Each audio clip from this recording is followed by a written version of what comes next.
guys are ridiculous. These guys are ridiculous. Now, how about them damn Celtics? And we are back with another episode of How About Them Celtics. Sam and I are here recording on Wednesday, October 18th. And the preseason is almost over. The Celtics have one preseason game left. It is tonight. As you're listening to this, we will be live on playback during the game. It only took me 15 seconds into the show to mention playback. No longer asking. No, we want you there. Join the playback. Playback.tv/howaboutthem_Celtics. No apostrophe in the URL. But if you are searching on playback, make sure to include that apostrophe. Just as you for see the B above us. Yes. Go check us out there. Watch the game live with us tonight. As you're listening to this, we'll be live for pregame as well. But come hang out. Anyways, Celtics took on the Knicks last night. Porzingis was great. Tatum got to work in the post. We're going to be talking about all of that with our good friend John Karalis, who will be joining the show shortly to talk all things Celtics. Check in with the email, do the NBA stuff, all that good stuff. I think we're going to have John do the rat list too. We're recording this part before we talk to John, so it'll be a good time. But I say it every time because as we get closer and closer, and I'll stop saying it once the season starts and not until then, boy, oh boy, does it feel good to have basketball back, man. It's so nice. It's just so we nice. We are a week away as we record this from real games. Real opener will be Wednesday night. It'll be in New York. I'm sure Porzingis will get a nice hand as he returns. No, he won't. But I hope he has a big game against the Knicks. He was great yesterday. Thought the team as a whole looked pretty decent. There were things I didn't love. Wish they got off to a better start. They did play against New York's backups. Thought Tatum looked excellent. He was very aggressive in the right spots. His threes were falling. He was very, very headstrong when deciding to post up. So I like that too. Happy to see him getting to the basket more and more this preseason. He's only played twice, I guess, but yeah, I agree. We did a whole video after the game on the YouTube channel. Make sure to go check that out. We talked about the Celtics Knicks game a bit more in depth. Then we'll probably cover on this podcast. We'll probably look at more storylines in general. But Celtics did take down the Knicks, which was fun to watch. The starters play seamlessly together. They look really good. So that was fun. Yeah. Anything else you want to talk about before we jump over to our chat with Karalis? They do still do that. I think John asked about that last night. He said, you guys slipped there in the middle of the game. What was that? And so maybe you ask him about that when we talk to him. Yeah, like Brad traded away kind of the whole roster. You guys still hate being up a lot of points. That's how he should have asked it. Exactly like that. Condescending, like a prick. I really hope you don't phrase your questions like that when you go to games. Maybe you should not ask Joe like that. Not until I'm comfortable. Or ever. No, like you become boys with them and you can bust their balls. That's how it goes. I don't know about that. I probably won't ask questions at least the first time I go. Maybe I will, enough. But I won't ask them like that. We'll see. Yeah, we'll see. All right. Anything else? Should we throw it over to our interview with John? Throw it over. Make sure you loosen up first. You don't want to hurt your shoulder.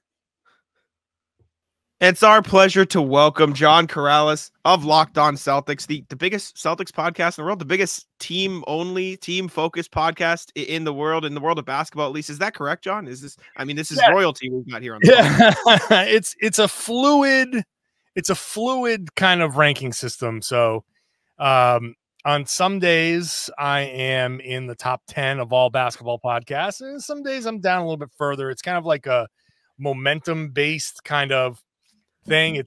It's more, I think, an indicator of when big things happen, like the Drew Holiday trade, that people are choosing to turn to my podcast, which is just as good. Like, I don't think it's consistently like up there in the top 10, but it's up there enough. It's hard for a single, a team focused podcast to just kind of be up there all the time, but I'm glad it's there at all. Yeah, the up and down keeps you humble, right? You're not king of the world. I mean, look, there are plenty of things. I don't need that to be the only thing that keeps me humble. There's plenty of ways that I screw up on a daily basis, and I go, okay, yeah, I don't know what the hell I'm talking about. Well, I mean, I think we peaked at 120 on that same list, so this is just as truly peasants to royalty here. So thank you for joining us on the podcast. I think this is the I think I counted the 7th time you've been on the show with us, including that Celtics Jeopardy, which I know you definitely had a great time doing with us earlier this year. That was the time. Might have been a mess. That might have been my fault. I'm kidding. We've improved upon the format since then. We're excited for you guys to come back and let us redeem ourselves. But we can get into actual relevant Celtic stuff, or what could potentially be relevant Celtic stuff, I should say. The Celtic City Edition jersey may or may not, we think, have leaked on Twitter. I know Sam was very mad before we started this recording because he doesn't like it when it's a white jersey, because he likes the home whites better. Yeah, this is definitely in the game. I mean, what are your initial thoughts, John, on this City Edition jersey? I hope not. Well, look, I'm, as much as I have done a lot when it comes to Celtics history, and I am very appreciative of Celtics history and all of that stuff. I'd like to see them get a little funky with some of these City Editions. Like, I don't know if it's coming from the team, the league, or whatever, but like, get creative with it. This has no creativity. It's a gold stripe. It's, what is that, Arial font with a drop shadow? It's Times New Roman. It's really like, yeah, it's a sans serif font with a drop shadow, and that's it. Like, I literally did this in high school when I first realized, like, you could, my first Photoshop experience, so you can curve text. I was like, ooh, you can curve text? This is amazing. So you set the arc at about 50 degrees. You put a little drop shadow there. You select gold for the drop shadow, and that's the logo. That's it. That's all you got. Ugh.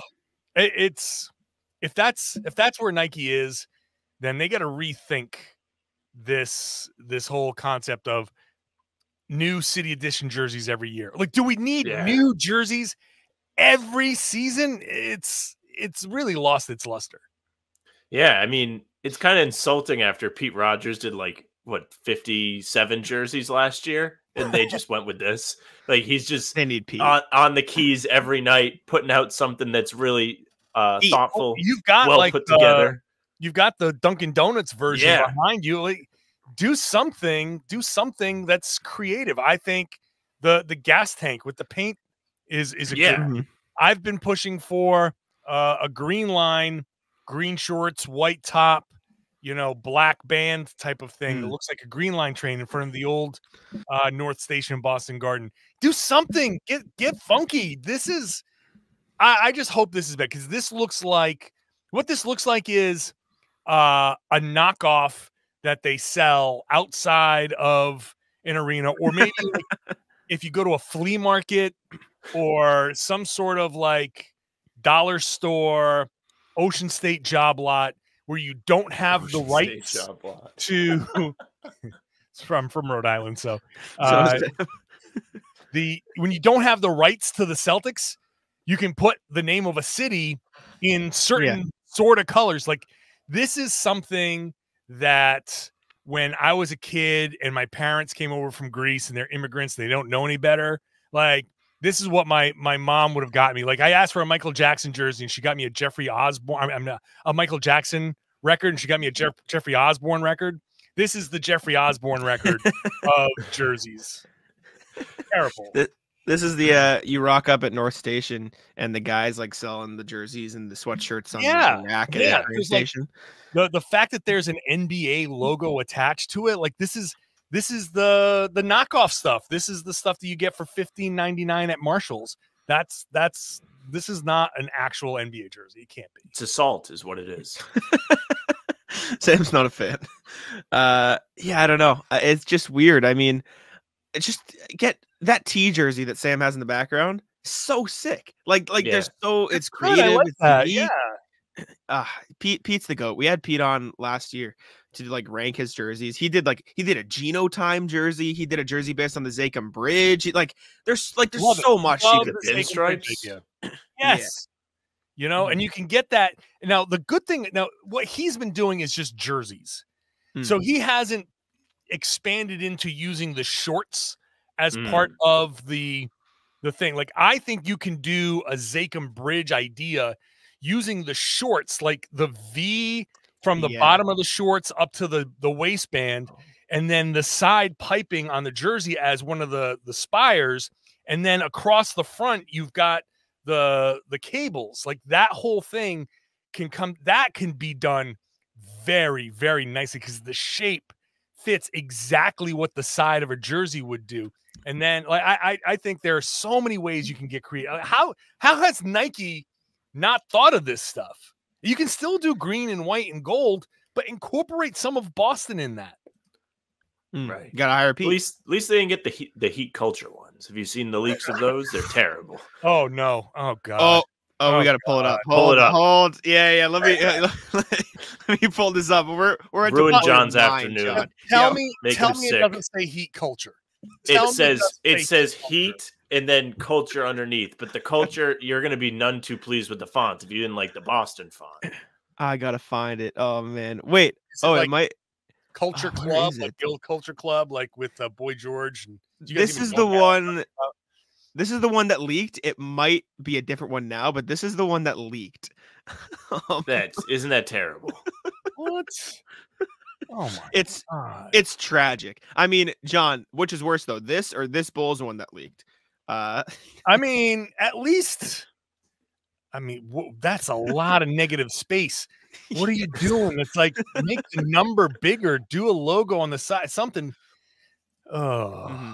That said, there was one that popped up when I searched it that Orlando posted a tease of these Heat jerseys. Like, I don't mind that. That's definitely the back of the Heat. He said this would be so much better than the sorry Heat culture ones. This looks to be the back of the Heat culture ones they had, which also pointed out by Twitter user. It looks like Rockets red, which is like, I don't know.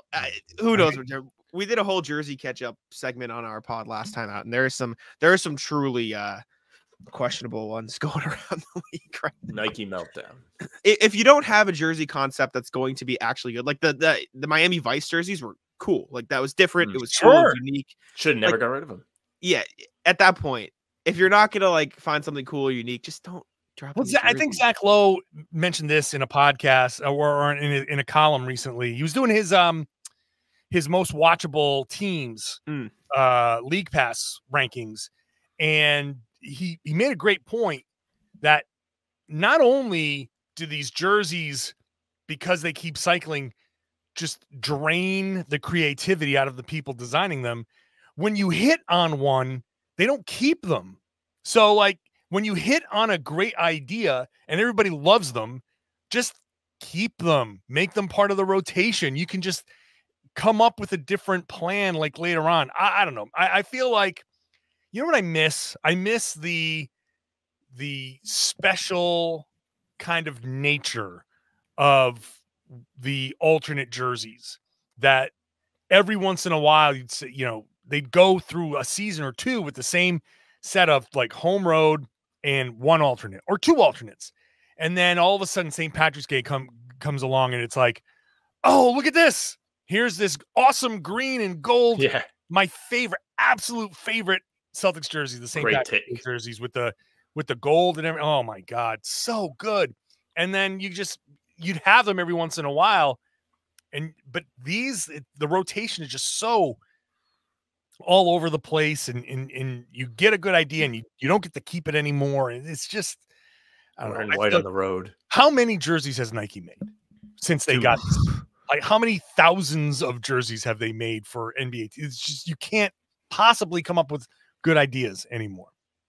It's a lot. All right, moving away from the jerseys, let's get into the Celtics and what they've been doing this preseason. Yeah, the positive is, let's start with Porzingis, because I know this has been a topic we've talked about. He's been fucking awesome. Like, he's just been really fun to watch. Like, to put it plain and simple, like, he's been really fun. The smile has not left his face. Anytime you ask him about anything to do with the Celtics Boston, Sam's been calling him a rescue puppy because the Celtics finally got him out of Washington. Nice home. Situations. So that's what he's been. I tweeted a video of like all the Celtics cycling through these backup centers and Brad Stevens finally finding Porzingis. Get ready for the NFL season with incredible offers from FanDuel, America's #1 sportsbook. Right now, new customers can bet $5 and get $200 in bonus bets. Guaranteed. That's guaranteed. Plus, all customers who bet $5 will get $100 off NFL Sunday Ticket from YouTube and YouTube TV. Now is the best time to join FanDuel. It absolutely is. The app is easy to use, and you can be on everything from spreads to player props and more. So visit FanDuel.com/Boston. Kick off the NFL season with an offer you won't want to miss. FanDuel, official partner of the NFL. It just seems like the fit is so perfect. He's more open than he ever has been on offense, and he's taken advantage of it. His defense has looked really fun. He's trapping, he's dropping back, he's protecting the rim. What are your initial thoughts on Porzingis? Like how he fits, what he can do for this team? Because it looks like he's just going to completely transform the way they play on both ends. Yeah, he does. I'm, as a skeptic originally of the deal, I am fully on board with it right now. It didn't take long to convince me of the vision. And that first step back three, John was like, yeah. Right. Yeah, step back, 2 super cool dunks on board. The first thing that I was like, oh crap, here we go. This is going to be it. It was the pin down. He said a pin down for Jaylen Brown, and Jaylen got to the middle of the lane and kicked it back to him. He took that one left-handed dribble and rose up for mid-range jumpers in the first game against Philly. It was probably the second or third shot that he took. Once I saw that simple pin down action, very simple, Jaylen Brown comes out of the corner, and all of a sudden you start to see, okay, Jaylen in the mid-range shot, playoff shot. This is why I love it so much. Playoff shot. You got to hit that shot, get that shot in the playoffs. That's going to be there, and that's a money shot for him. Oh, they collapse on him because that's a bread and butter shot for him. You kick it back to Porzingis in a place where he can make a shot. And if for some reason they recover on him, he had Derek White up at the three-point line. If they recover on him, swing, you had Al Horford in the court. Like so many options. You can just start playing the permutations from one simple pin down. But because he is 7'3" and he can hit the shot over somebody and deck it, take one dribble and escape and get to an easy look, it's such a dynamic element. As soon as I saw that one play, I'm like, oh, wow, this offense can be scary. And that wasn't even – you can do the same thing on the other side with Al Horford and Jason Tatum and have your point guard just kind of decide which side you're going to go to, and then the other side can recover. You can play weak side action off of that, and they can find a way to get somebody else open, and that's still Derek White, Jaylen Brown, and Kristaps Porzingis if you go the other direction with it. So when you're talking about NBA, everything in the NBA is read and react, right? Even if every set play, it has reads and you react to those reads, and you can probably, if you do it right, it's like the NFL. Every play is designed to get you a touchdown, basically. When I saw Porzingis in the early stages there, yeah, the three-pointers are nice, and yeah, the alley-oops are nice, and you get that dynamic that you lost with Robert Williams in some of the alley-oops that you're able to throw. I think he can highlight Jason Tatum, Jaylen Brown, Derek White. Derek White pick and rolls with Kristaps Porzingis have been like the second biggest thing for me, because D White has the floater game, elite floater game.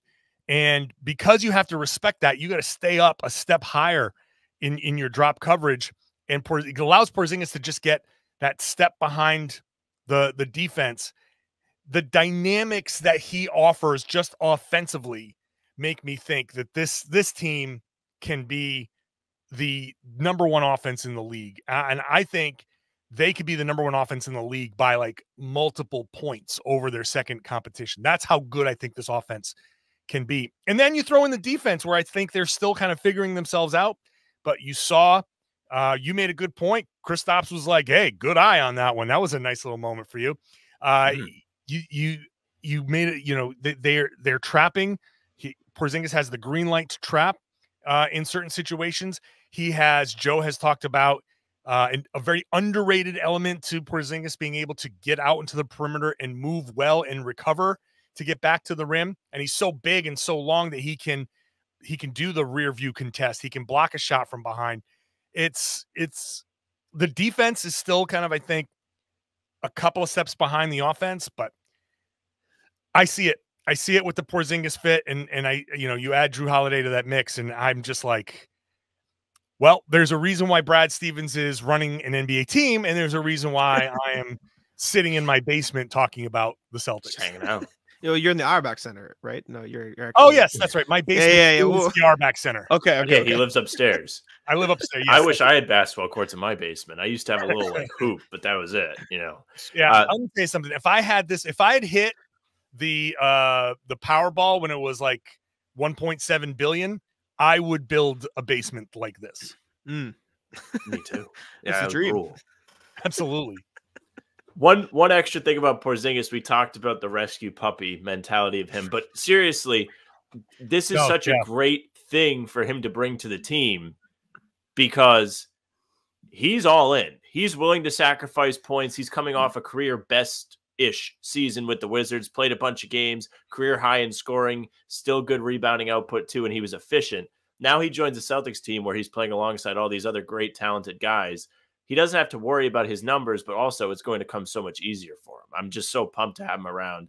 And I think his attitude is great.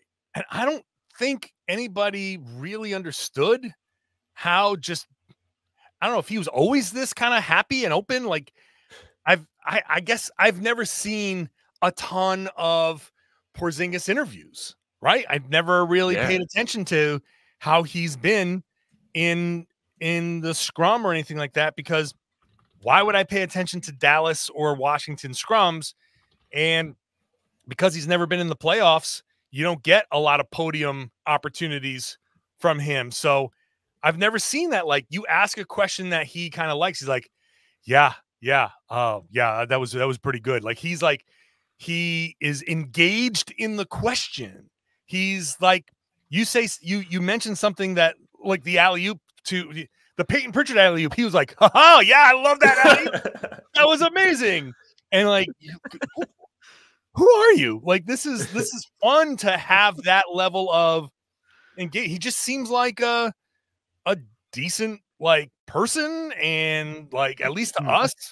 And when you're in the media, you don't always get treated well. So anytime you talk about rescue puppy, it's us in the media to have that, because anytime somebody wants to come over and pet you, you're like, oh my God, I love you so much. Like, that's true. Yes, be nice to me. Yeah, that's great. But no, it's wild to see the attitude. It's great. It's great attitude. Well, he didn't exactly look too happy in a Mavs. See on the screen now. He doesn't exactly. It's not going well, and he doesn't have a beard. I don't have a beard, and I'm a pretty angry person. I'm definitely cherry picking here, but he doesn't exactly look engaged as much in Dallas. Yeah. I mean, Porzingis has looked great. It's nice to see the Celtics playing with an all-star big man. I think that's something that people thought about for a long time, like pairing the Jays with that sort of player, because you kind of saw it with the all-star all-star guards with Kemba and Kyrie, and now you're seeing it on the flip side too. Speaking of like playing with the Jays, the starting lineup last night, as we're recording this 2 nights ago, as it releases, was the guards and Porzingis and Al off the bench. Joe Mazzulla basically said, we like the energy he brought. We thought it was fine. Everyone's effectively said, oh yeah, we're fine doing whatever, which is what you expect him to say anyways. Sure. What do you make of the starting lineup situation? How'd you like the Drew and Derek in the starting lineup together? The whole spiel, I guess. Yeah. It's so hard to make a determination because they played nobody, right? And they still gave up too many offensive rebounds to Mitchell Robinson. They still gave up too many second chance points, and that's going to be part of the issue with the single big lineup. If you're going to ask Porzingis to do some of the things he's been doing defensively, and if it does draw him away from the rim, then everybody on the floor has to box out. You can't have turning and watching from your wings. And so that's going to be a point of emphasis. And it's funny that Joe Mazzulla said it was a point of emphasis. Like, the more they are hammering it this year, the worse they are at it, which is weird. So there's a deficiency there that they have to figure out, and that falls on the wings to keep guys off the boards. I have been a proponent of starting Horford off the bench, so I want to see it a little bit more, but I can see the argument for either. and I think it might be matchup dependent. Like, if you play the Cleveland Cavaliers, I would start Al Horford. But if you're playing, and if you're playing the Milwaukee Bucks, you start Al Horford. If you're playing Miami, maybe you start Drew Holiday, or however they do the guard rotation. So it could just be, hey, matchup dependent. We're going to start one of these guys. The other guy's going to sit on the bench. Both of you guys have to understand that because we have 6 guys and one of them, we have the option of a guard and a big that can sit on the bench. Everybody just understand, when we play big teams, we'll start big. When we play small teams, we'll start small. It doesn't really impact everybody, but wrap your head around it now so you can get your preparation ready during the season. You'll know ahead of time. This is me as a 6-man.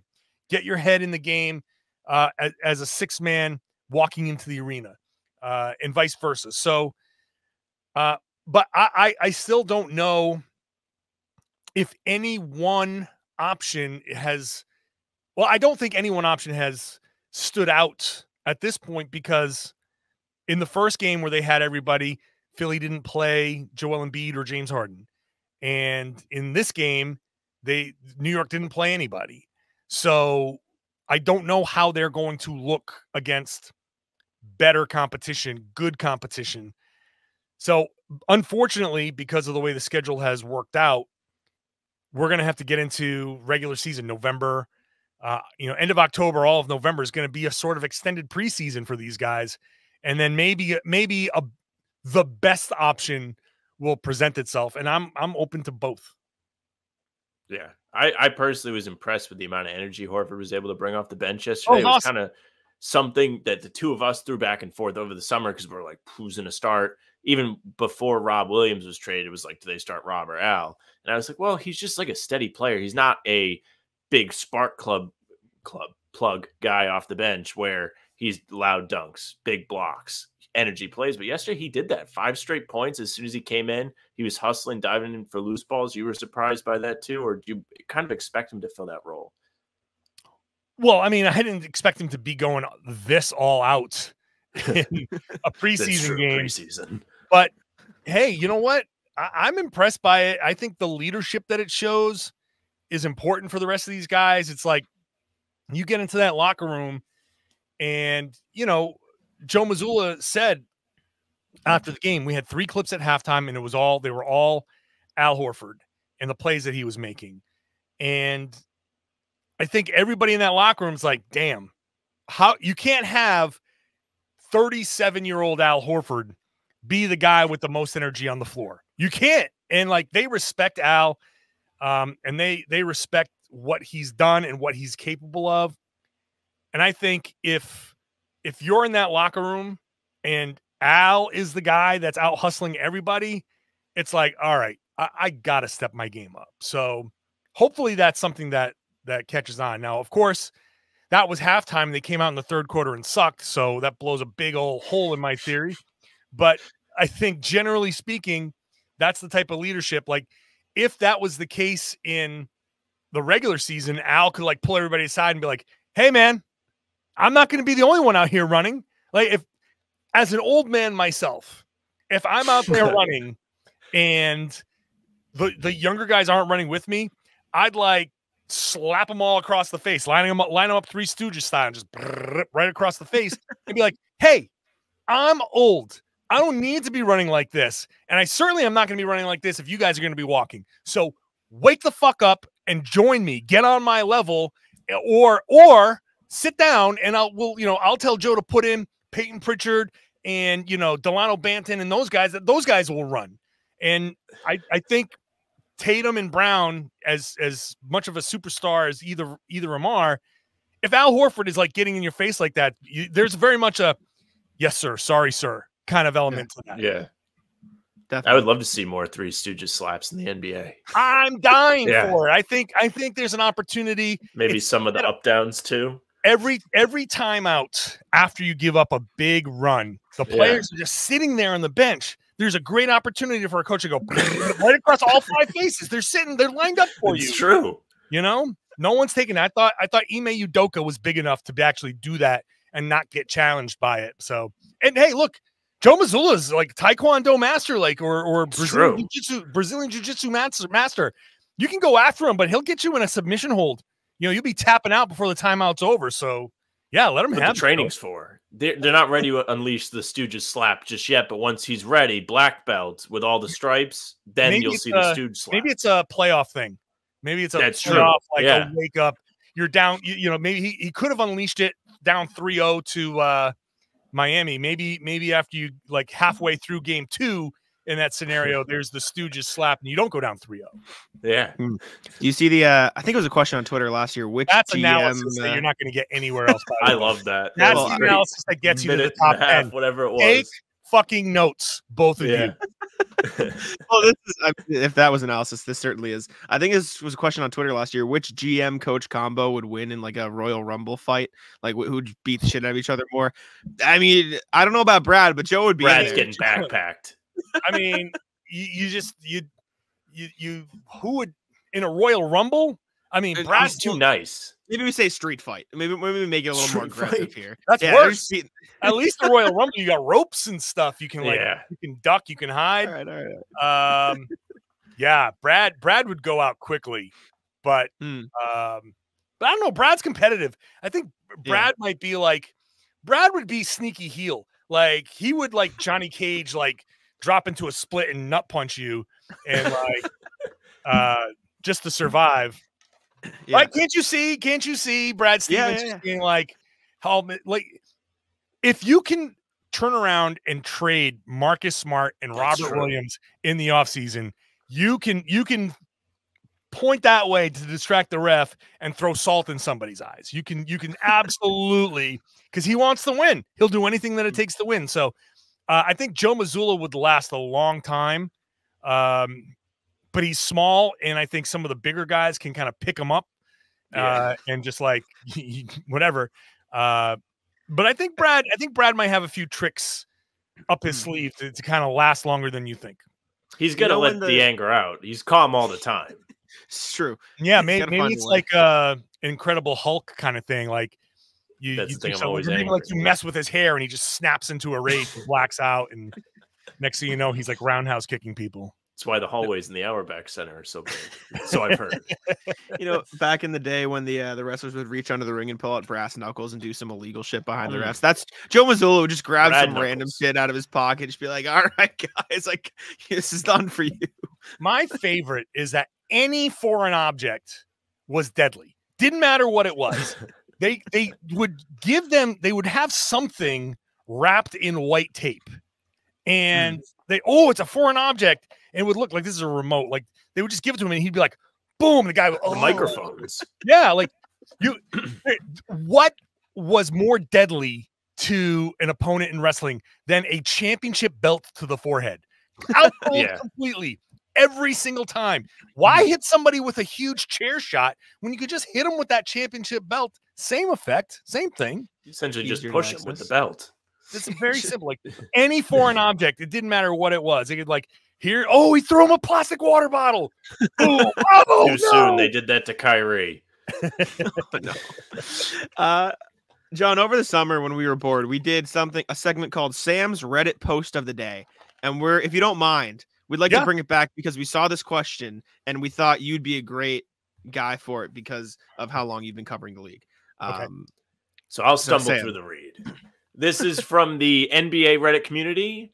The poster asks, who are your top? I can't wait to explain to young NBA fans in 20 years why the stats don't tell the whole story players.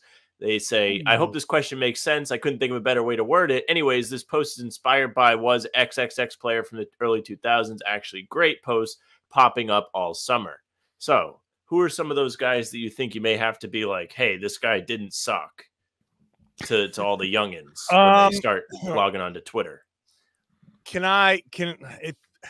My first thought goes to the argument that I will make every time Grant Hill highlights show up, that it's not that this guy didn't suck, but my contention is that Grant Hill would have been in the conversation with Jordan and LeBron as one of the best of all time. Like I don't think people understand exactly how amazing Grant Hill was before the ankle injuries and how much that screwed him when it was in Orlando when that really, really took hold. But early Detroit with the horrible, you're young, so you probably like those horse head, piston, like exhaust jerseys. I think the red and blue classics are better. Just me. Yeah, I mean that's I do too. So the only way I could put it is two entities that I hate most in basketball are Duke and the Detroit Pistons are like up there. Wow. Because of the old bad boys, right? The bad boys. And like, yeah, the Lakers, and yeah, there's certainly some Philly stuff in there. But the old bad boys, I grew up on Celtics and bad boys and Lambeer. Like Lambeer was an ass, you know, and Isaiah Thomas. One of my favorite moments as an aside was Isaiah Thomas was at the finals a couple years ago. And I was like, Isaiah, I want to introduce myself. I'm going to pay you the best compliment that I could give you growing up in this area. I used to hate you so much. And he was like, I understand that. I get exactly what you mean. And yeah, so you combine Duke and Detroit, I should be like allergic to any player in that situation. Yet Grant Hill is absolutely my favorite of all time, like non-Celtic, without, it's not even close. So that I think is going to be my answer. It might not be exactly the spirit of what that question is, but I think going out there and explaining to people that Grant Hill was on a path to challenge and be in the conversation with Michael Jordan. And when LeBron came in, people would have been like, can he be as good as Jordan and Grant Hill? I think Grant Hill was on that level. Wow. So, I mean, I never got the chance to watch him as closely, but I feel like I've heard you talk about Grant Hill before. Watch the highlights. There's a highlight. Suns Grant Hill. Oh, Suns. Now see, but this is the beauty of how good Grant Hill was. He was a god. Then he got hurt and he came back and then had an entire second career as a good role player, and he played well into like he played way longer than he should have, but he was so good that his talent carried him into his 30s and effectively into his 30s. Like, to me, that's an argument for me, because most guys that come off of an ankle injury like that and they just fade away. They're Greg Oden. They're, you know, they're that class of players. But yeah, he there's a highlight. If you just look up Grant Hill highlights packages where he abuses Scottie Pippen, and Scottie Pippen is, you know, seen as one of the best defenders of all time. I mean, unfair, like akin to the clip of Akeem Olajuwon just abusing David Robinson, and David Robinson is like one of the best centers of all time, and Dream just made him look so stupid because Dream is just a god. And like Grant kind of did the guard version of that, just driving one way, turning him around, crossing over, and then dunking on him. It was just like, whoa, like he just abused him. But then any other answer would be like guys who were shortened by injury, like a Brandon Roy. Like Brandon Roy is a guy that, I mean, I think the problem is in relation to the question is the numbers looked good and then he just kind of faded away. So it's less convincing people that Brandon Roy was, you know, great. It's just reminding people that he existed and be like, oh yeah, before the knee stuff, he was incredible.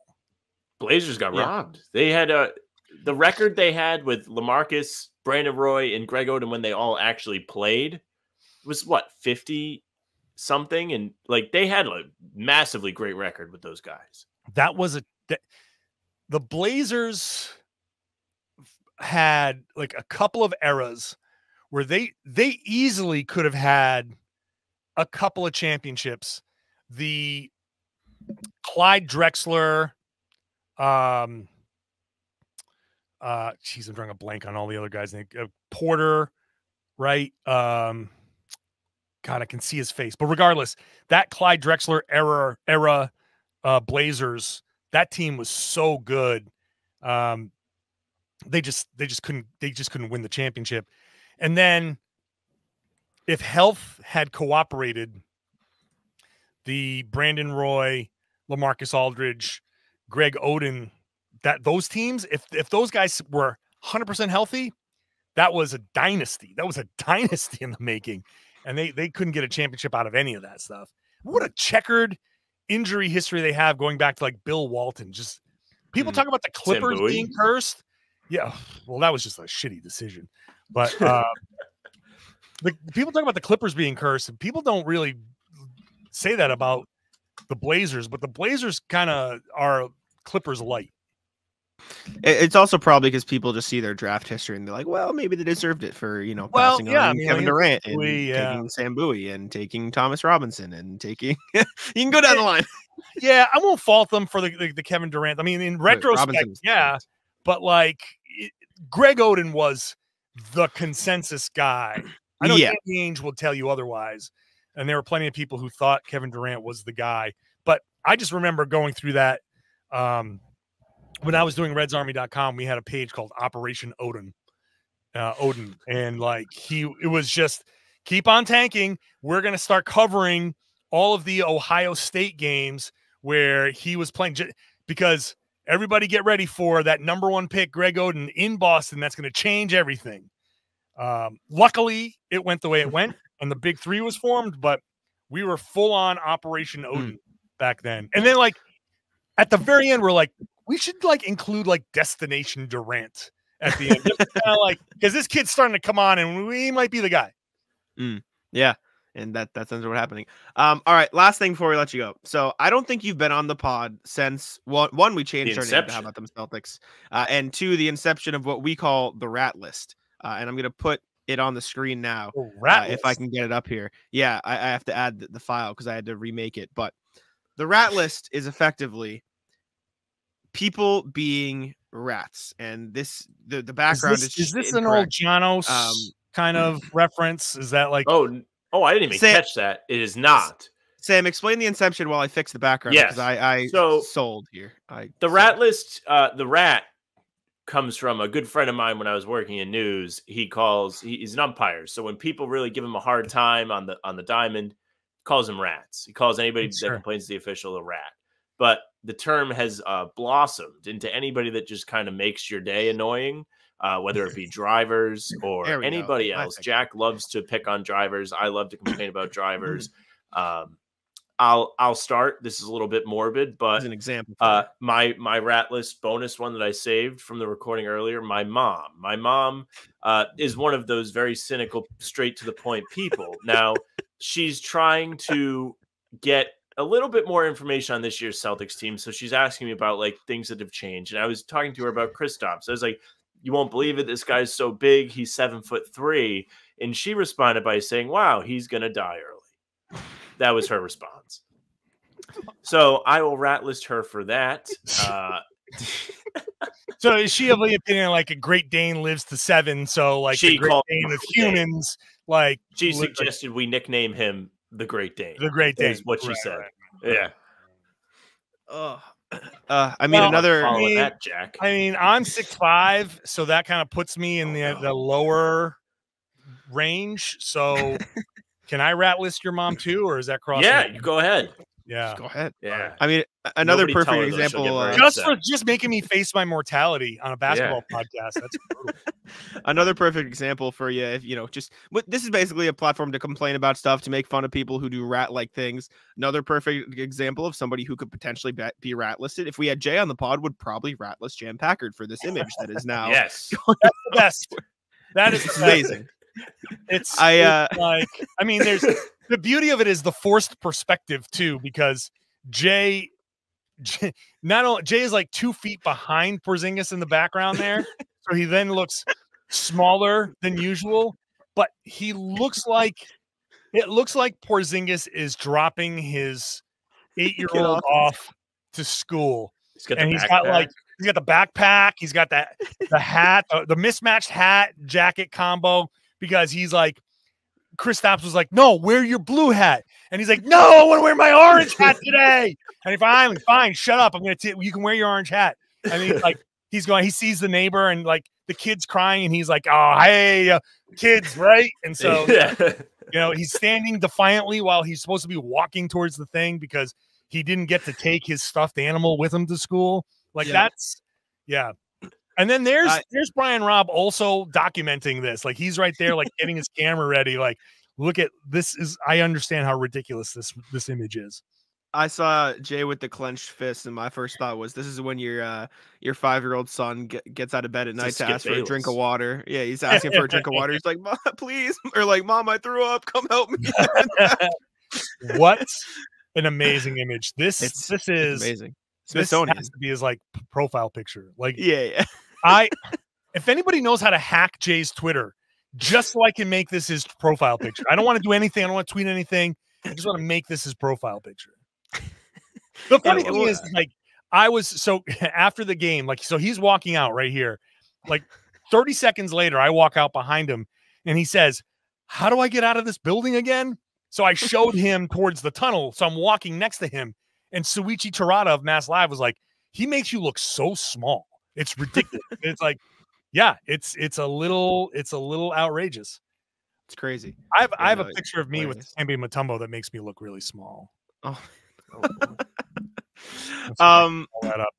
Yeah, please. But yeah, so the Ratless and Matt the Rat, our mascots on the screen, is effectively just our platform to either complain about things that make us angry or Ratless people who did annoying stuff. Like my brother at pickup basketball the other day was getting mad. I said this in the last podcast, but I'm still angry.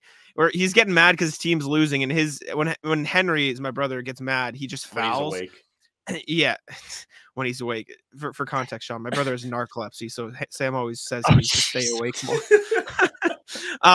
He just, instead of setting a screen on me, he thinks the guy I'm guarding is gonna drive, and so he pushes me, but the guy I'm guarding posts me up instead, so he just shoves me into this guy's back, and I get the wind knocked out of me, and then they call a foul on me for running into it. So I was very angry. So if you have anything you'd like to complain about, if there was a Dunkin' worker who got your order wrong, if there was somebody who cut you off in traffic, that's what the Rat List is for.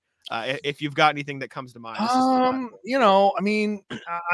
guess I'll perpetually have like Tristan Thompson on my Rat List. Oh, good one. Tristan Thompson, who famously said the regular season is horseshit, and then the Celtics went on to have like a terrible regular season.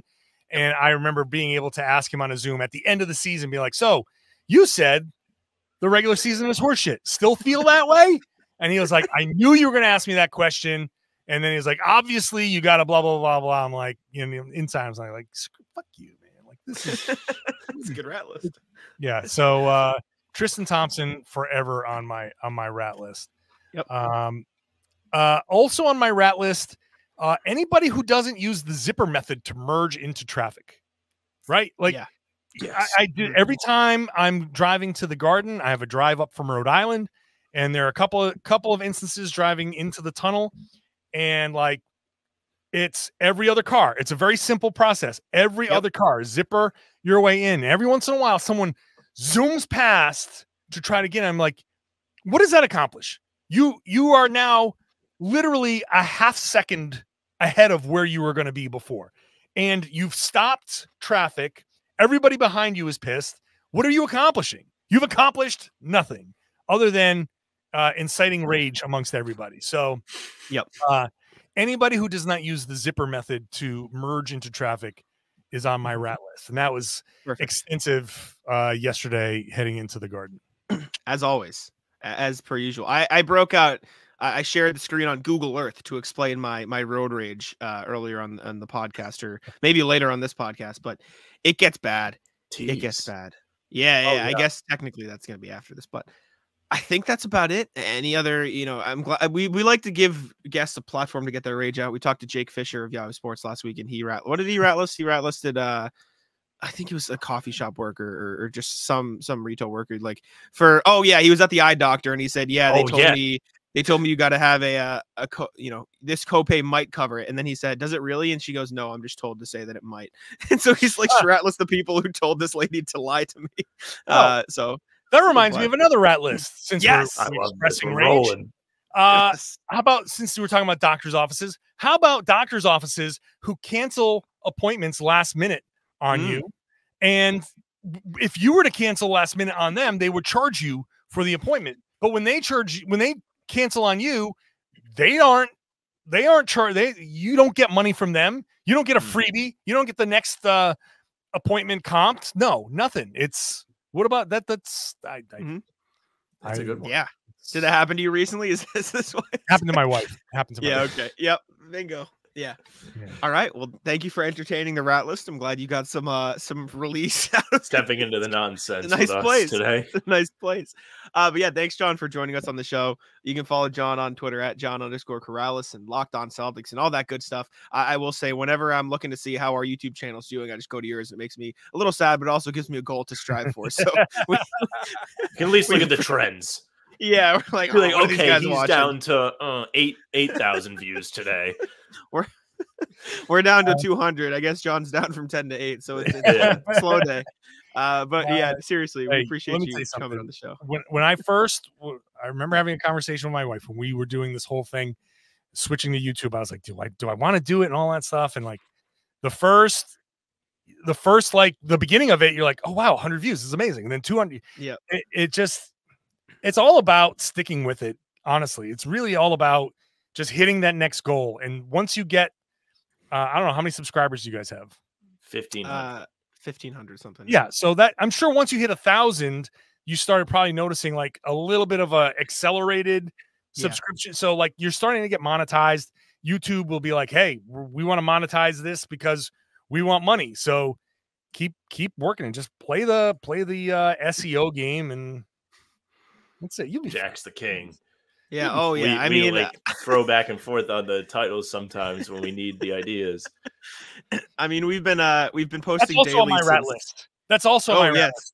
Google, everything having to go through Googling, determining my livelihood, because I put certain SEO in my thing. Like, oh great, this popped off. I got a good. This is good views. I'm getting good revenue from that. Now I get to eat tomorrow. Like, it's not that bad. It's the fact that everything goes through Google, and if you don't put the right words in the right place, then not enough people are going to see it. And like, that's it. It's not about how good your show is. It's about getting the right words to trick the search engine algorithm to say, here, you should watch this. That pisses me off because so many people do good work and Google is like, nah. Now, we don't like the 3 words you use in your title, so fuck all the work that you did. We're not going to show it to anybody.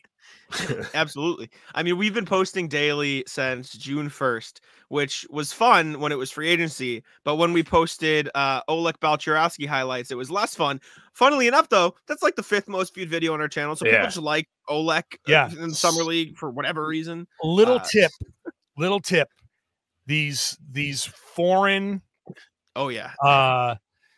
Fringe guys are great for SEO. Now, again, you're just gaming the system, but like, Neemias Queta, people love Neemias. When you've got the first, like he's the first Portuguese-born player, all of Portugal, and like love it. Half of Fall River wants to like pay attention to him. So it's like they're into it. Yeah, all of these fringe guys from small countries that are fighting to make it are good SEO because the people in those countries are searching for that person all the time. Yeah. Vincent Valerio Badon was another key one for us this summer. You gotta roll with what works. But anyways, thank you again, John. We appreciate you joining us on the show. We'll have to have you on again soon. Thanks, y'all. See ya. Welcome back in. Thank you to John Karalis for joining the show. I believe that was his 7th appearance. We'll talk about it with him when he gets there. But John's been a constant face on the program since we started it. So we appreciate him for sticking with us, even though we're kind of stupid. We're kind of idiots. And that's kind of the point, though. Like, I feel like the common man might relate to the two of us a bit more than somebody that's very bright. because they're like, yeah, I really think that they should shoot less threes too, or I care about who the backup center is, or you name it. What's the starting lineup going to be? No way Drew Holiday can come off the bench. Like all that stuff. People get mad. People get very mad at that.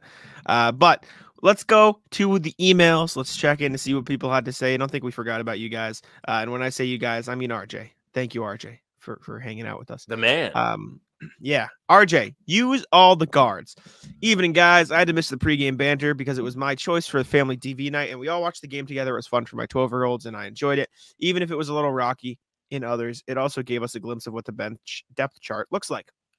I like the 2-guard set with White and Holiday getting the start, as they set a snappy pace right from the start, whether it was getting the ball at the court quickly or zipping the ball around with purpose in the front court. They made sure the ball didn't stick and there was motion in the offense. Porzingis continues to impress offensively and at all levels, while his defensive presence keeps teams from trying to drive to the hoop. As pretty as the Celtics looks with their 3-pointers, the defense still allowed too many relatively good looks for the Knicks shooters throughout the game. I hope this is just a matter of time and practice and people getting familiar with each other in the new alignments. The bench rotation looked unsurprising, exception of Banton logging more minutes than Kornet. Horford, Pritchard, and Hauser all clocked in between 21 to 23 minutes, while Kornet was the third big on the bench, expected. Banton used his height and length to help the Celtics press. Handling point guard duties, Banton looked more like a return to the Dennis Schroeder model, where he was calling his own number more than distributing the ball. O'Shea didn't look bad as the 11th man, but he didn't do anything distinguishing either, which is probably what you would like to see from anybody deep in the rotation. A final point, even though it was the preseason and it was the Knicks' second unit, I feel like the Celtics were panicking when their lead was cut in the third and fourth quarters. They didn't feel like they were. They kept their composure. Oh, didn't feel like the Celtics panicking. Good. They kept their composure, played their game, and trusted each other to stay in control as a team. I think that's the best takeaway of the night. Be well, RJ Johnson. Thoughts, Sam, on the game? No, I think that's a good take from RJ. When we did the post-game little upload for you in the morning, you saw it on Wednesday. That was what we talked about. I was obviously pissed that they blew the lead a couple times because that's just something I get upset about. I don't like when the Celtics do that. But RJ is a great point. In the third quarter, things didn't look great, but they still only lost the quarter by 6 when it felt like they lost it by a lot more. In the fourth quarter, they didn't let anything get out of hand.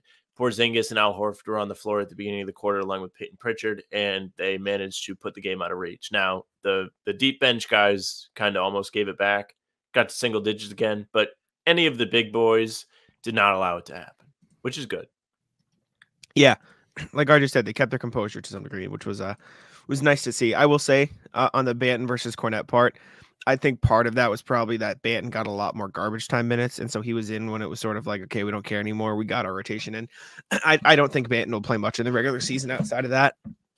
So I would expect Luke to log more minutes than him, at least for the most part. And I don't think Luke's a guy they really care about. Okay, he needs to be the 8th guy in terms of minutes on the team. They'll just use him when they need to use him, and if they'd rather go small at times, then they won't use him. But that's kind of what he's there for. So good for Luke. I thought the guards looked good. The Celtics were playing hard on the defensive end all night. I wrote about it for Celtics blog today. Throwing a bunch of different looks out there. Full court pressing, trapping. Porzingis said Mazzulla gave him the green light to trap when he sees fit. So I do think part of it is them getting used to different defensive things. Tatum talked about learning new terminologies and schemes and stuff like that. So I think we'll see it take a little while for them to get used to those things. But I thought it was a good first showing for that starting group. I was happy with it. And Horford looked good off the bench, which I think we talked about with John, or I predict that we will talk about with John. So good all around. Yeah. RJ, another email.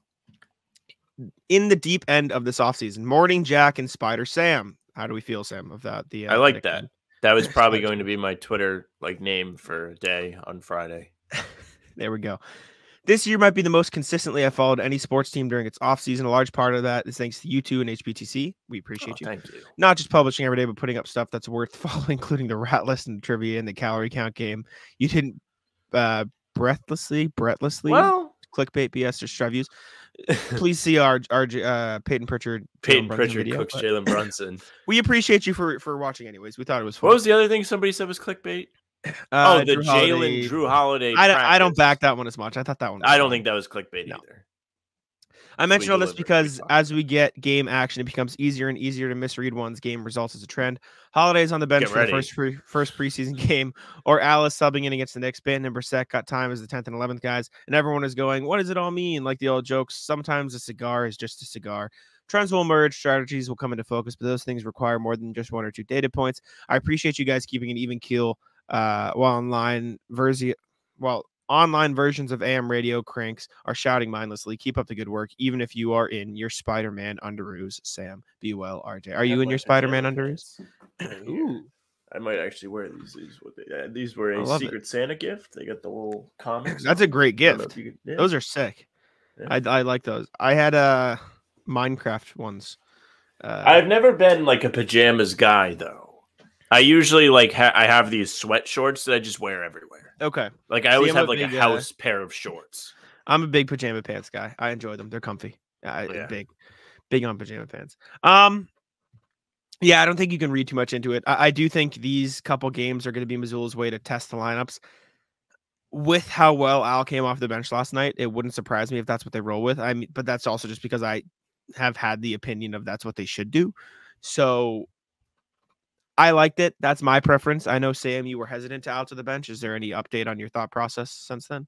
Well, we talked about it a little bit last night after the game, and it's like, wow, he looked a little bit better off the bench than I thought he would. He actually did provide a spark, in my opinion. He came out, scored 5 quick points. He was hustling. I believe he had a big save on an out-of-bounds play.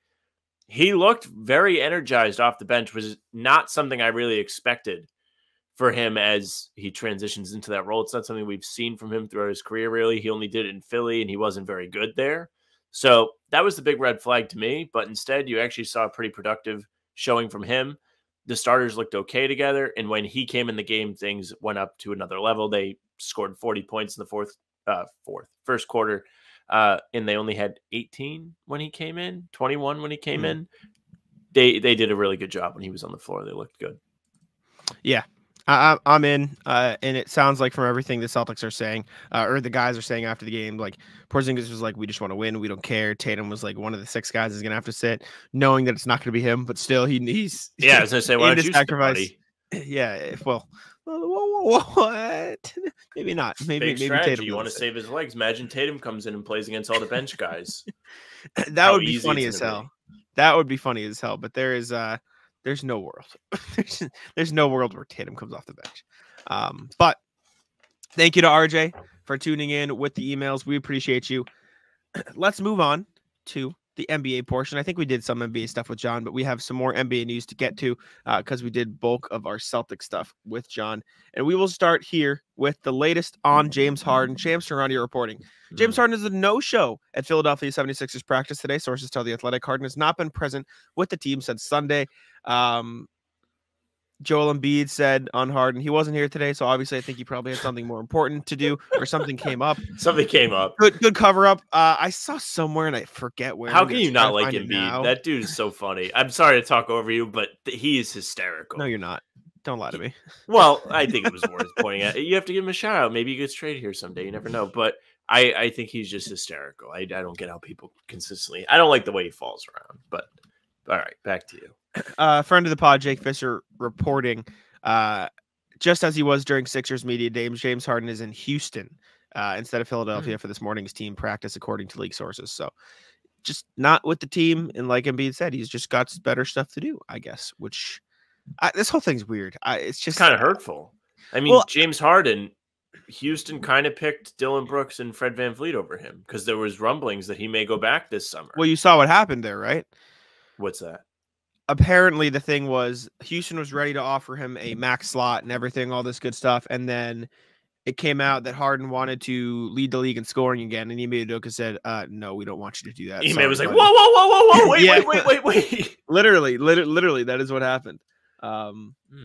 This whole thing's weird because he was with the team. Then the reports came out that he's actually been nice and now he's not with the team. Like I said, I feel like this is Harden has nothing against Embiid, against Maxey, against Nick Nurse. So like he was fine when he was there. He just doesn't want to like be a part of the organization anymore. So you can disagree with his handling of it. I know you do. I know we've made our point in the Harden situation a million times.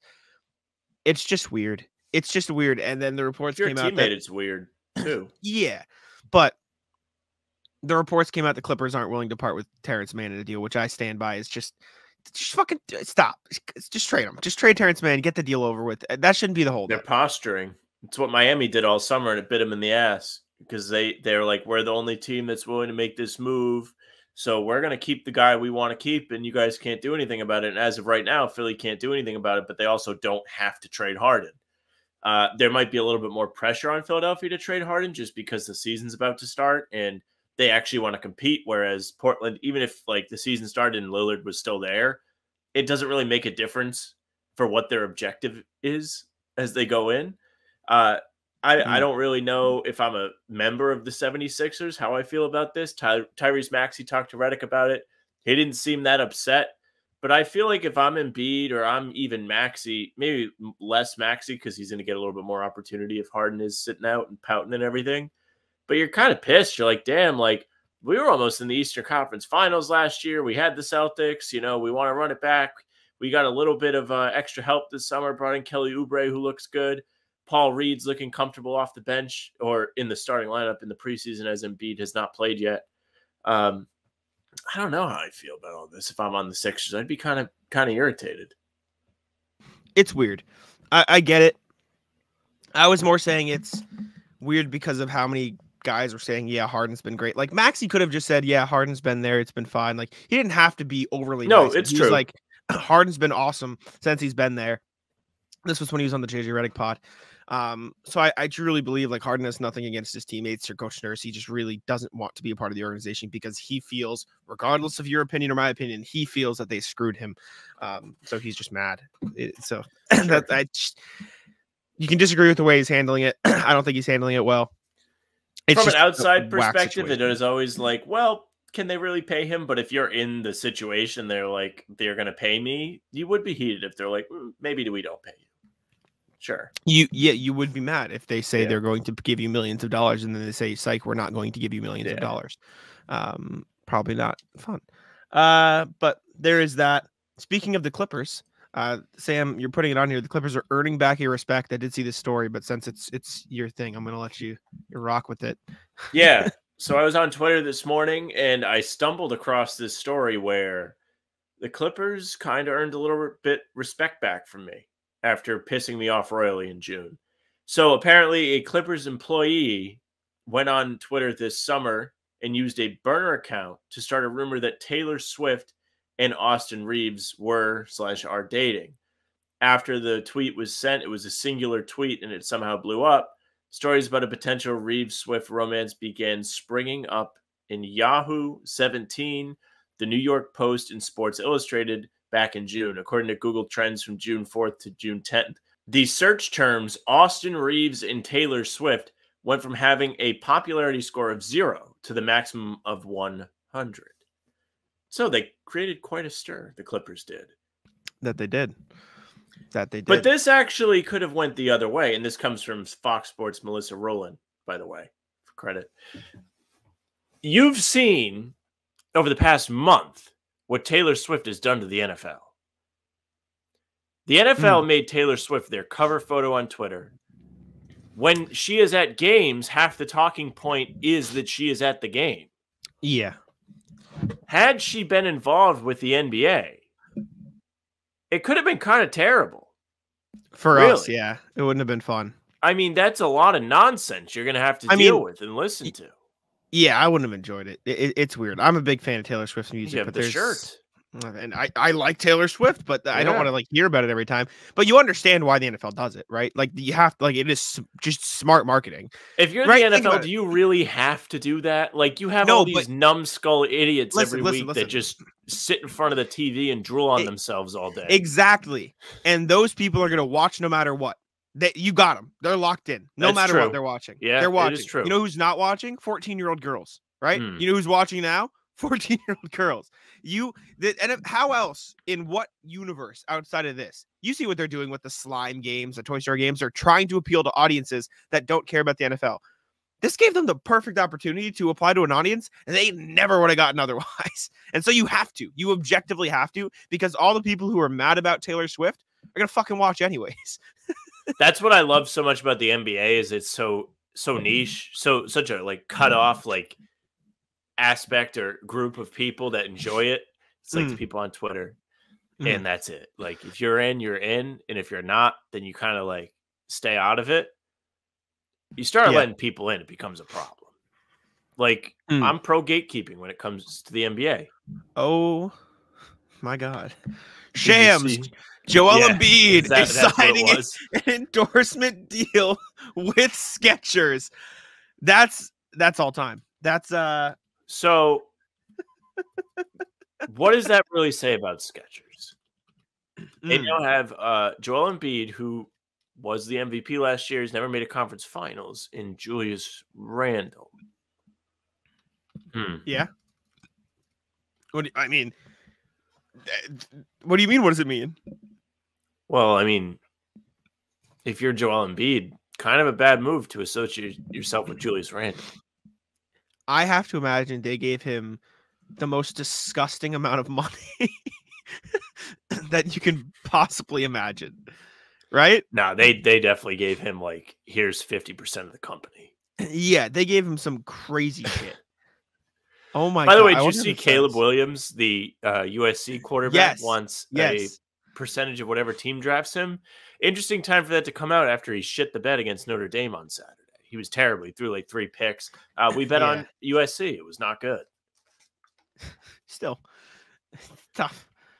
Smart for him to ask for that, though.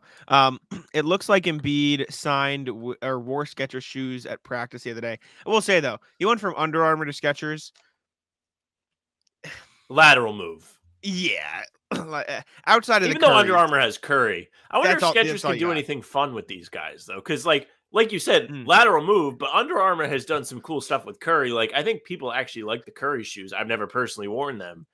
But before Curry, nobody was wearing Under Armour for basketball. No. I mean, I will buy Skechers just to see what they are. I just want to see. Oh, my God. Terrence Mann also expected to sign a deal with Skechers. That's the funniest shit ever. Wait. We were like, oh my God, did the Clippers say, all right, like, well, we have enough respect for Harden where we're not going to make him play with somebody that's wearing Skechers. That's awesome. That's just the best signing they could have made. But yeah, I'm going to buy Joel Embiid Skechers because I want to see if they're comfy. So what happened is the executives at Skechers, they went and saw Air last spring, and they were like, we got to do that. That's how we're going to make our come up. Air, the movie about Jordan signing with Nike. Great movie. Yeah.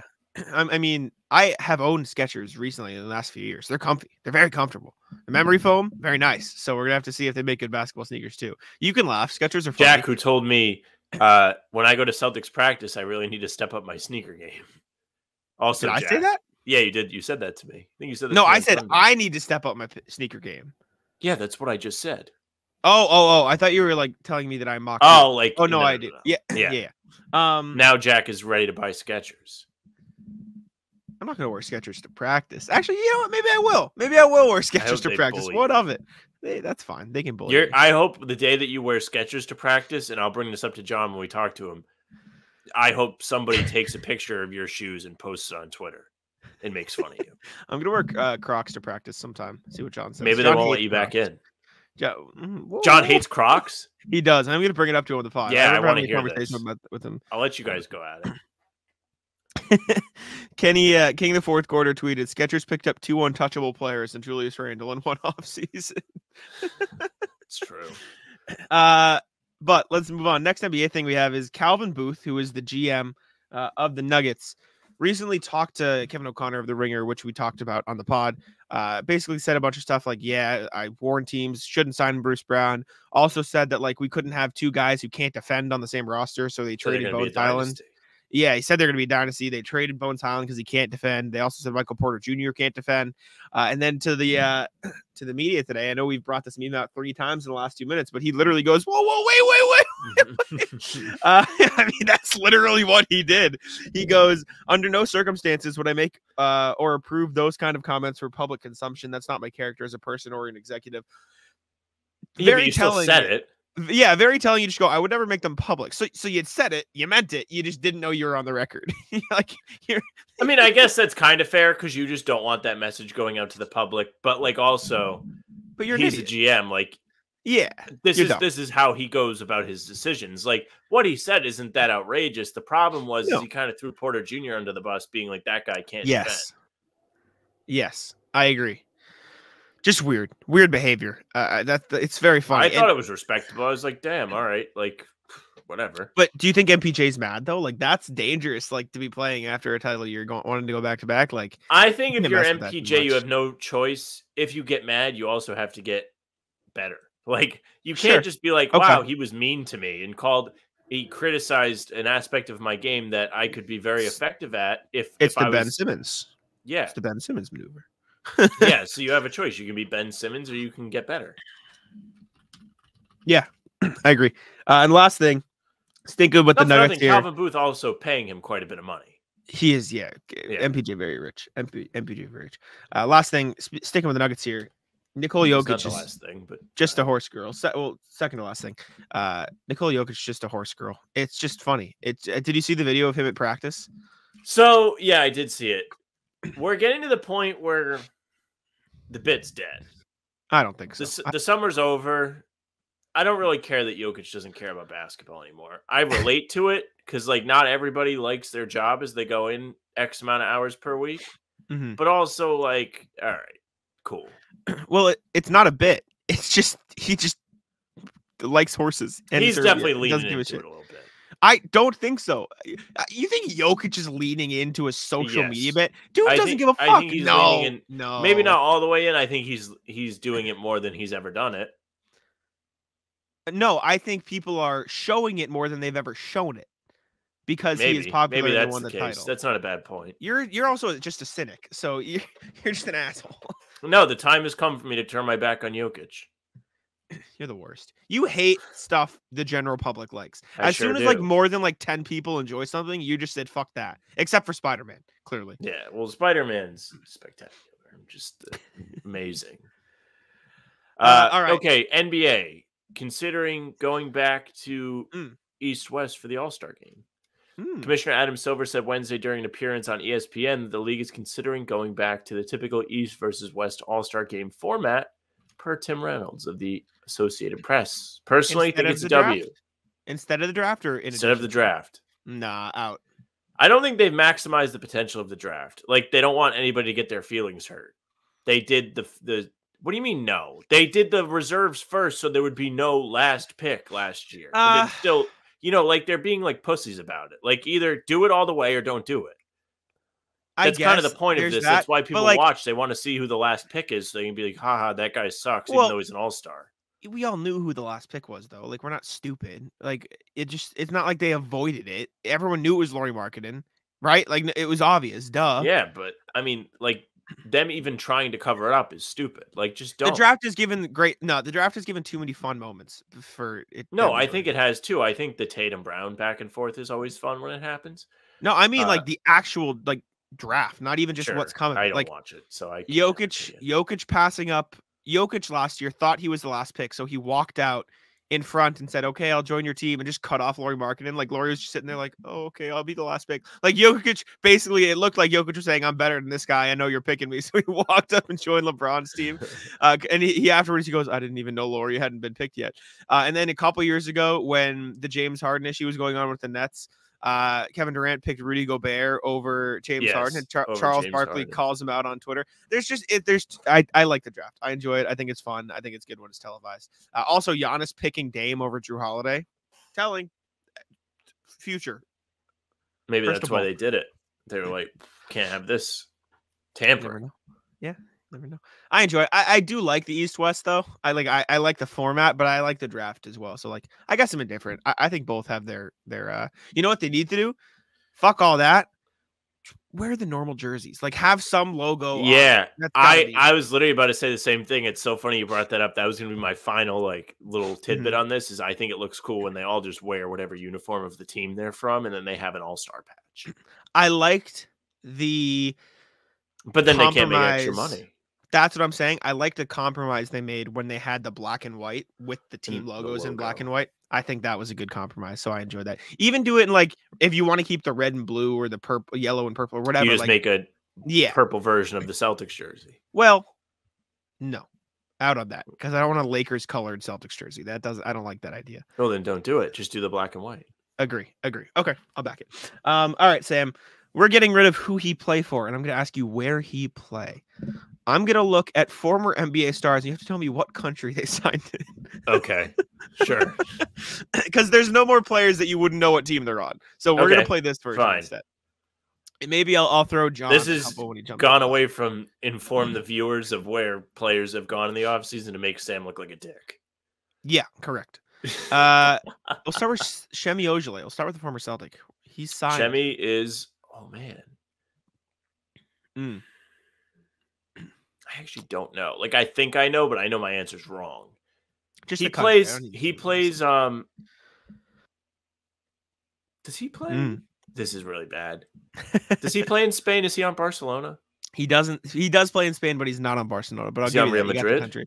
No, he is on. I gotta find it. Where'd it go? I think it's Valencia Basket. Oh, it is. You're correct. Valencia Basket. Yeah, Valencia Basket is where he plays. Anthony Bennett. Where does he play? Fuck if I know. Oh, okay. Yeah, no clue. Go ahead. Oh, wait. That's an Asian country. Does he play in China? No. Does he play in the Philippines? No. Does he play in Russia? Nope. Japan? They have basketball in No. Japan? I assume so, but no. The hell does he play? Not Taiwan either. He plays Where in the hell South does he play? Korea. South Korea, baby. Korea. Yeah, there was no sir. way I was getting that one. I don't even feel bad. Anthony Bennett's hanging out. Luigi Datome, where does he play? Does he play on Fenerbahce still? No. No. Does he play in Italy? He does play in Italy. I was trying to give you a little. Like, play on Milan? He plays, Olympia Milano. There you go. He was on Fenerbahce for a little while. I think so, yeah. Tremont Waters. And Sam, it's not France anymore. I need the exact team he plays for. I need the team. You need the team? Mm-hmm. And I'll give you 2 guesses.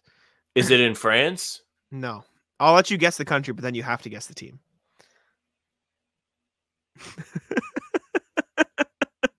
Oh, he's in China. Where does he play? And he must play on the Shanghai Sharks or the doesn't. Guangdong Tigers. He plays for the Guangdong only 2 teams. Tigers. I had to. You come on. I had to make you guess. That's fine. Yeah, Tremont Waters plays for the Guangdong Tigers with a. Is this another former Celtic? I think this is another former Celtic. I'm just confirming that he played for them. He played with Marshawn Brooks on the Guangdong Tigers now. Former Providence Friar Marshawn Brooks. There you go. All right, what else we got? I'm just scrolling here looking for some other former Celtic. Kadeem Allen, former Celtic. Who he play for, Sam? Or where he play, I should say. I feel like I've actually seen this not long ago, but I don't know. Okay. Is he also in China? No. No. No, he's not. It is a country you've guessed already, though. If that gives you any sort of clue. No. Is it an Asian country? It is not. Okay. Is it Turkey? No. Or Italy? Or it's Italy. It's Italy. Team. Plays for Palicastro Forlì. I've never heard of him. You have to pronounce the thing if I have to guess this country. That's fair. That's a fair trade-off. Jabari Parker. Barcelona, Spain. Yep. I just saw another former Celtic too. Kemba Walker. Monaco. Cabin Gale. Cabin Gale. Oh, Mfondu. He went to, I want to say Greece. He is in Greece. There you go. Another former Celtic. We're on a roll here. Juwan Morgan. Where he play? Juwan Morgan, huh? I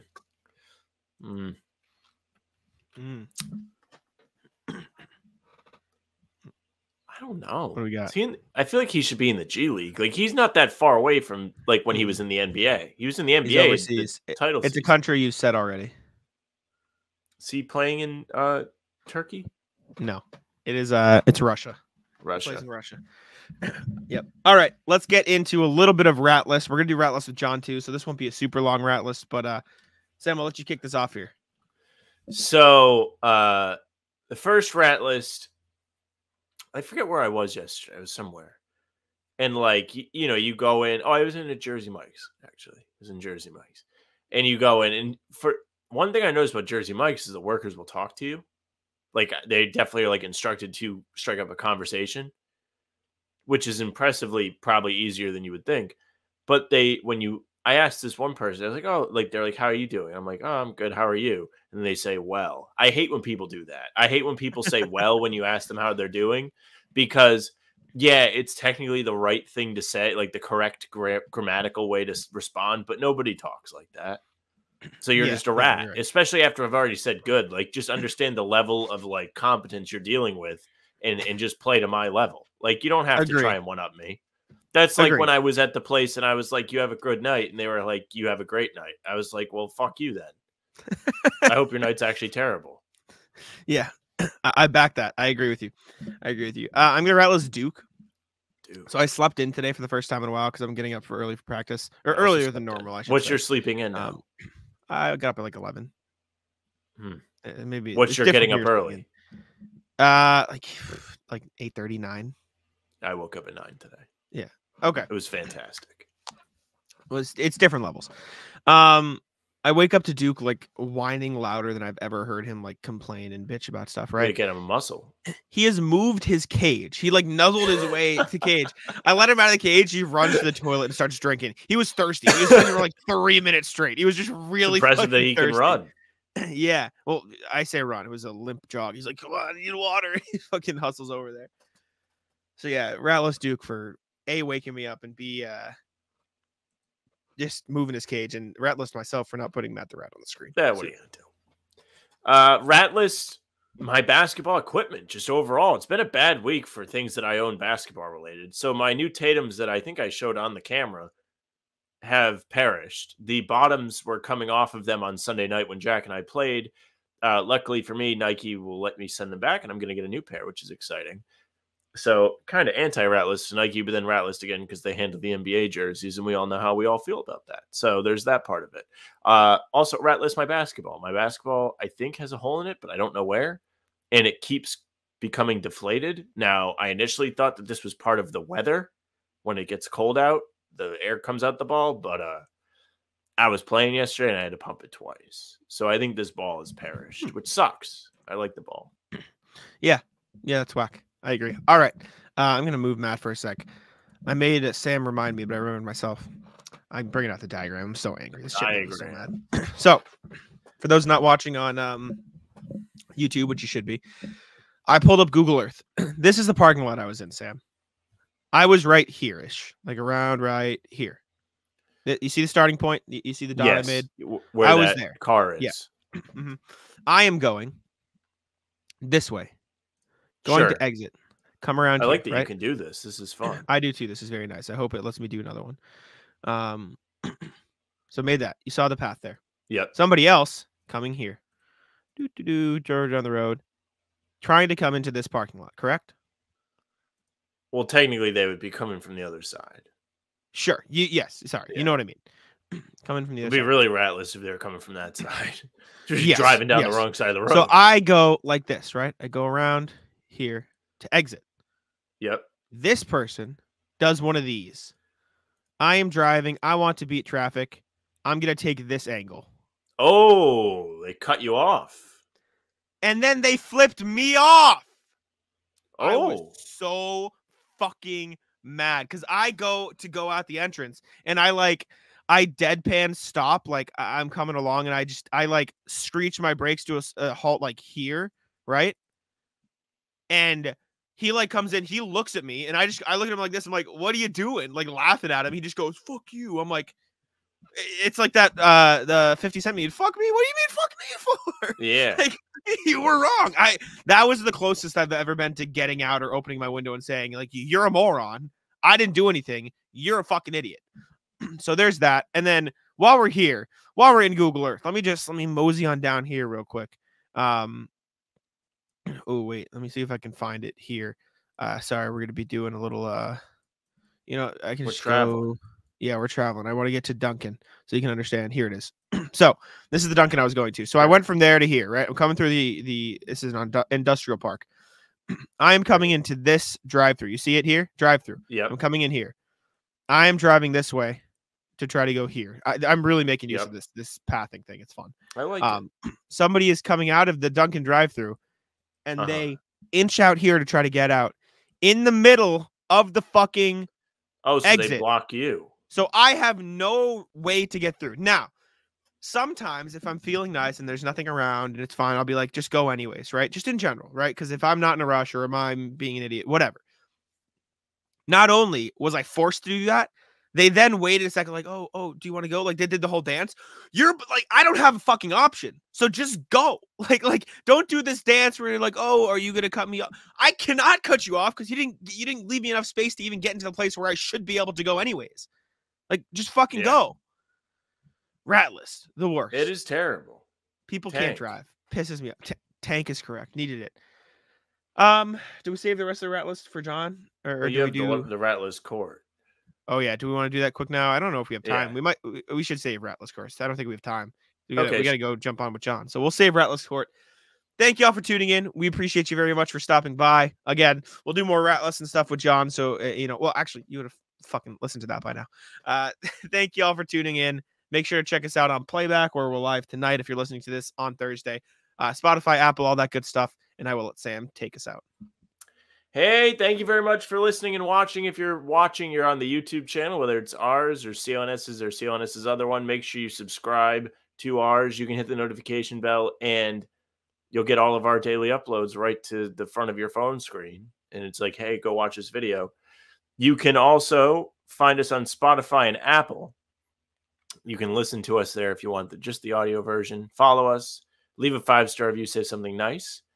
You can find us on social medias at How About Them C's. That's Twitter, Instagram, TikTok.